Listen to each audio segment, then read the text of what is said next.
नमस्कार दोस्तों, एग्ज़ाम सारथी YouTube channel में आप सभी का स्वागत है। दोस्तों, इस वीडियो में हम एसएससी सीजीएल 2022 आज 1 दिसंबर की फर्स्ट शिफ्ट का कंप्लीट एग्ज़ाम एनालिसिस लेके आए हैं।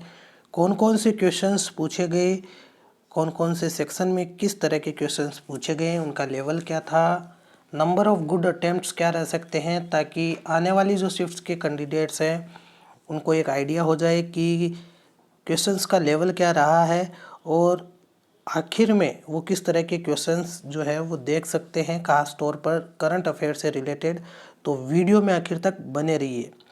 दोस्तों, बात करते हैं सबसे पहले दिसंबर 1 की फर्स्ट शिफ्ट के बारे में। तो फर्स्ट शिफ्ट आपकी अभी 9 बजे से लेकर के 10 बजे तक एग्ज़ाम हुआ है और इसका सब्जेक्ट वाइज अगर एनालिसिस हम देखें तो रीजनिंग की बात करते हैं। सबसे पहले बात करते हैं रीजनिंग की। तो रीजनिंग में कौन कौन से टॉपिक से कितने क्वेश्चंस पूछे गए हैं, क्या क्या क्वेश्चंस पूछे गए हैं, जो कि कैंडिडेट से हमें फीडबैक मिला है, जो भी कैंडिडेट्स ने रिव्यू दिया है उसके आधार पर हम आपको बताएंगे। कुछ एक क्वेश्चंस जो कि मेमोरी बेस्ड है, उनमें थोड़ा बहुत ऊपर नीचे हो सकता है। तो सबसे पहले बात करते हैं एसएससी सीजीएल रीजनिंग की। तो यहाँ पर जो एनालॉजी से एक क्वेश्चन आया, ओड वन आउट से एक क्वेश्चन आया है। नंबर सीरीज़ की अगर बात करें तो इसके 2 से 3 क्वेश्चंस आए हैं। इसके अलावा बात करते हैं स्टेटमेंट कंक्लूजन के 1 से 2 क्वेश्चन आए हैं। डिस्टेंस डायरेक्शन का एक क्वेश्चन आया है। इसके अलावा आपका जो है सिलॉक्स के 1 से 2 क्वेश्चंस आए हैं। ऑर्डर रैंकिंग का एक क्वेश्चन आया है। कोडिंग डिकोडिंग के 1 से 2 क्वेश्चन आए हैं। नॉन वर्बल रीजनिंग के 1 से 2 क्वेश्चन आए हैं। कैलेंडर के 1 से 2 क्वेश्चन आए हैं और क्वेश्चंस क्या आए हैं वो भी आपको इसके बाद में हम बताएंगे रीजनिंग से रिलेटेड। ब्लड रिलेशन की बात करें तो 1 से 2 क्वेश्चन, वेन डायग्राम का एक क्वेश्चन आया है। सीटिंग अरेंजमेंट के 3 से 4 क्वेश्चन आए हैं सबसे ज़्यादा रीजनिंग में। मिसिंग टर्म के 1 से 2 क्वेश्चन आए हैं। काउंटिंग फिगर्स के एक क्वेश्चन आया है। वाटर इमेजेस के 1 से 2 क्वेश्चन आए हैं। टोटल 25 क्वेश्चन रीजनिंग के आए हैं। अब बात करते हैं जो जनरल अवेयरनेस का सेक्शन है उसमें कौन से टॉपिक से कौन से क्वेश्चंस आए हैं। तो बात करते हैं हिस्ट्री की। हिस्ट्री के 2 से 3 क्वेश्चन आए हैं। पॉलिटी के 3 से 4 क्वेश्चन आए हैं। जियोग्राफी के 4 से 5 क्वेश्चन आए हैं। इकोनॉमिक्स के 1 से 2 क्वेश्चन आए हैं। स्टैटिक्स के जनरल अवेयरनेस जिसे स्टैटिक अवेयरनेस में 4 से 5 क्वेश्चन आए हैं। तो दोस्तों, यहाँ पर एग्जैक्ट नंबर ऑफ़ क्वेश्चंस इसलिए कंफर्म नहीं है क्योंकि बहुत सारे कैंडिडेट्स को एग्जैक्ट याद नहीं है कि क्वेश्चन कितने हैं। तो एक आइडिया लगाया गया है कि 4 या 5 क्वेश्चन स्टैटिक अवेयरनेस के आए हैं। बायोलॉजी का 1 से 2 क्वेश्चन, केमिस्ट्री के 1 से 2 क्वेश्चन, फिजिक्स के 1 से 2 क्वेश्चन, कंप्यूटर का 1 क्वेश्चन, करंट अफेयर्स के सबसे ज़्यादा 5 से 6 क्वेश्चन आए हैं। अब बात करते हैं इंग्लिश सेक्शन की। इंग्लिश सेक्शन की अगर बात करें तो फिलिंग द ब्लैंक्स के 1 से 2 क्वेश्चन आए हैं। सेंटेंस इंप्रूवमेंट के 2 से 3 क्वेश्चन, एरर डिटेक्शन के 2 से 3 क्वेश्चन, सेंटेंस रीअरेंजमेंट के 1 से 2 क्वेश्चन, एडियम्स एंड फ्रेजेस के 1 से 2 क्वेश्चन आए हैं। एंटोनिम सिनोनिम की बात करें तो एक क्वेश्चन आया है। एक्टिव पैसिव का 1 से 2 क्वेश्चन, वन वर्ड सब्स्टिट्यूशन का 1 क्वेश्चन आया है। वर्ड करेक्शन इन सेंटेंस 1 से 2 क्वेश्चन आए हैं। क्लोज टेस्ट के 1 से 2 क्वेश्चंस आए हैं। स्पेलिंग एरर के 1 से 2 क्वेश्चन आए हैं। फिलर्स 1 से 2 आए हैं। पैराजम्बल्स 2 से 3 क्वेश्चंस आए हैं। इसी तरीके से अगर बात करते हैं क्वांटिटेटिव एप्टीट्यूड सेक्शन की तो रेशियो जो हमारा टॉपिक है उसमें से 1 क्वेश्चन आया। एवरेज का 1 क्वेश्चन आया है। नंबर सिस्टम के 2 से 3 क्वेश्चन आए हैं। सिंप्लीफिकेशन के 2 से 3 क्वेश्चन आए हैं। टाइम एंड वर्क के 1 से 2 क्वेश्चन आए हैं। टाइम एंड डिस्टेंस का भी 1 क्वेश्चन आया है। इसके अलावा बात करते हैं सिंपल इंटरेस्ट का 1 क्वेश्चन आया है। प्रॉफिट लॉस का 1 क्वेश्चन आया है। पाइप सिस्टम का कोई क्वेश्चन अभी तक कैंडिडेट्स के फीडबैक में नहीं आया है। ट्रेन का 1 क्वेश्चन आया है। मेंसुरेशन का 1 से 2 क्वेश्चन, ट्रिग्नोमेट्री के 4 से 5 क्वेश्चन आए हैं। परसेंटेज के 1 से 2 क्वेश्चन आए हैं और इसके अलावा अलजेब्रा के आपके 2 से 3 क्वेश्चन आए हैं।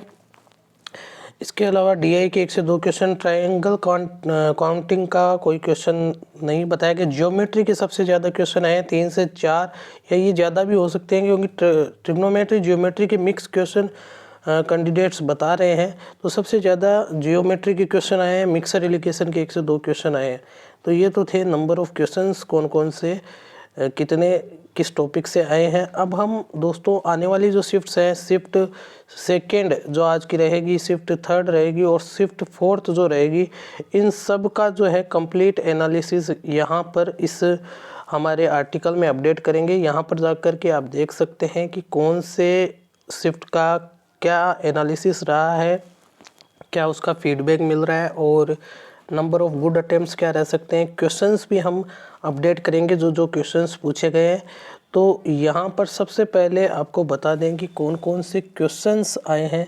तो क्वेश्चंस की अगर बात करें तो यहाँ पर आप नोट कर सकते हैं कि जनरल अवेयरनेस या करंट अफेयर्स की अगर बात करें तो करंट अफेयर्स में से एक क्वेश्चन आया है कि चीता जो है वो कौन से देश से लाए गए हैं। जो करंट अफेयर से रिलेटेड है, 2022 से रिलेटेड है। तो चीता कहाँ से लाया गया है? नामीबिया देश से लाया गया है। इसके अलावा फीफा 2022 के बारे में क्वेश्चन पूछा गया है, कहाँ पर आयोजित हुआ। आर्टिकल 338 के बारे में एक क्वेश्चन था। इसके अलावा प्लेइंग इट माई वे जो सचिन की बायोग्राफी है, इस बुक के बारे में पूछा गया था। पार्लियामेंट के बारे में एक क्वेश्चन आया है। इसके अलावा फादर ऑफ जेनेटिक्स पूछा गया था। इसके अलावा जनरल अवेयरनेस में बात करें तो बेरेन आइलैंड कहाँ है, ये पूछा गया था। एडवांस जो मैथ्स है उसके क्वेश्चन ज़्यादा थे, 8 क्वेश्चन ज्योमेट्री के थे। इसके अलावा सीटिंग अरेंजमेंट के जो रीजनिंग में जो है 3 से 4 क्वेश्चन पूछे गए।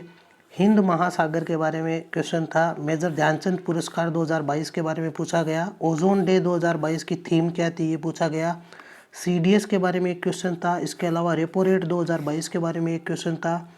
इंग्लिश की बात करें तो सिनोनिम पूछा गया था डेजलर का, डेजलर DAZZER, इसके बारे में आपका सिनोनिम पूछा गया था। ओब्रे साइज का एंटोनिम पूछा गया था। इसके अलावा रीजनिंग में एक क्वेश्चन पूछा गया था कि 30 फरवरी 1996 को कौन सा दिन था। तो ये रीजनिंग का क्वेश्चन था। तो इस तरीके से आपके जो है अलग अलग जो सेक्शन है उनके क्वेश्चंस पूछे गए थे। अब बात करते हैं दोस्तों कि जो फर्स्ट शिफ्ट है इसका अगर देखें डिफ़िकल्टी लेवल और क्या सेक्शन वाइज जो है गुड अटेम्प्ट्स हो सकते हैं, वो यहाँ पर डिस्कस कर लेते हैं। आने वाली शिफ्ट्स के भी हम यहाँ पर जो भी नंबर ऑफ क्वेश्चंस आए हैं और उनका डिफ़िकल्टी लेवल आगे से आगे अपडेट करेंगे जैसे ही शिफ्ट कंप्लीट होगी, और ऐसे ही आने वाली सभी शिफ्ट्स के लिए हम अपडेट करते रहेंगे। तो आप इस आर्टिकल को जाकर ज़रूर पढ़ लें। examsaarathi.com पर जाकर के आप विज़िट करें और इसका लिंक भी आपको डिस्क्रिप्शन में मिल जाएगा। अब बात करते हैं सेक्शन वाइज अगर देखा जाए फर्स्ट शिफ्ट में, तो रीजनिंग के अंदर आपके नंबर ऑफ जो गुड अटेम्प्ट्स जो हो सकते हैं वो आपके 19 से 20 क्वेश्चन अगर आपने करे हैं तो ये नंबर ऑफ गुड अटेम्प्ट्स माने जाएंगे। डिफ़िकल्टी लेवल अगर बात करें रीजनिंग का इजी टू मॉडरेट था। जनरल अवेयरनेस की बात करें तो 17 से 18 क्वेश्चन अगर आपने अटेम्प्ट किए हैं तो ये गुड अटेम्प्ट माने जाएंगे। इसके अलावा मॉडरेट लेवल की जनरल अवेयरनेस पूछी गई थी। अब बात करते हैं इंग्लिश सेक्शन की, तो इंग्लिश में 19 से 20 क्वेश्चन गुड अटेम्प्ट माने जाएंगे और इजी टू मॉडरेट ये सेक्शन रहा। क्वांट की अगर बात करें तो 19 से 20 क्वेश्चन गुड अटेम्प्ट माने जाएंगे और इजी टू मॉडरेट में क्वांट के क्वेश्चन पूछे गए। अब बात करते हैं टोटल ओवरऑल, अगर आपने 65 टू 68 क्वेश्चंस अटेम्प्ट किए हैं तो गुड अटेम्प्ट में माने जाएंगे और ओवरऑल जो इस शिफ्ट को मॉडरेट ही कहा जाएगा, इसका जो डिफ़िकल्टी लेवल है वो मॉडरेट की श्रेणी में रखा जाएगा। तो दोस्तों आने वाली शिफ्ट्स के कैंडिडेट्स को इसका कुछ फ़ायदा होगा। और भी क्वेश्चन नीचे कमेंट्स बॉक्स में हम अपडेट कर देंगे। जिन भी कैंडिडेट्स ने एग्ज़ाम दिया है वो भी नीचे लगातार अपने कमेंट में क्वेश्चंस भेज सकते हैं। तो आने वाली शिफ्ट्स के जो भी अभ्यर्थी हैं जो एग्ज़ाम देने वाले हैं वो हमारे चैनल को सब्सक्राइब कर लें और ऐसी ही अपडेट पाने के लिए बेल आइकन को प्रेस कर लें। साथ ही examsaarathi.com पर जाकर के आप कंप्लीट एनालिसिस जो है एग्ज़ाम एनालिसिस उसको फॉलो कर सकते हैं। नंबर ऑफ़ क्वेश्चंस, इसके अलावा जो क्वेश्चन पूछे गए हैं वो भी अपडेट वहाँ पर हो जाएंगे। धन्यवाद।